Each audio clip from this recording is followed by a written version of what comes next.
Hi, I'm Amy McCarter. Welcome to House Calls, brought to you by KaMMCO, where Kansas healthcare professionals deliver health insight. Today I'm speaking with Brad Ray, PA of Topeka, about tips for the throwing athlete. Thanks for being here today, Brad. What are some common tips that you can give your throwing athletes? Well, this time of year, baseball, softball season, of course, is here.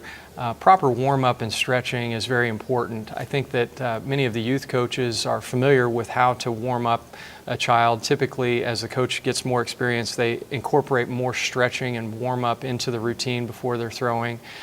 Typically, early in the season, when the weather is cooler, it's important to not try to throw at your top velocity while the temperatures are cool without proper warm-up. Okay.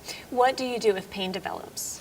The most important thing is to stop throwing if you notice pain. I think that many of the kids that we see in our practice have been throwing with pain for many days or weeks before they finally are shut down. But at the first moment of pain, we should stop throwing, back off on all of the painful activity. They may still be able to hit and run, of course.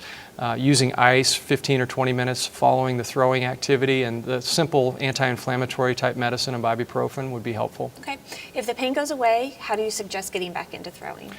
You need to really go gradually back into the event. We typically tell people that they need to have 3 consecutive days of non-painful activity before they try to add back in throwing.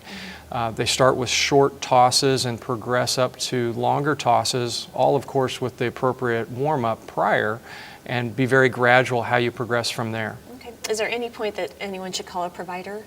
Anytime that a person would experience a pop or sharp sudden pain or swelling, we typically would want to be seeing those folks. Okay, great. Good information. Thanks for being here.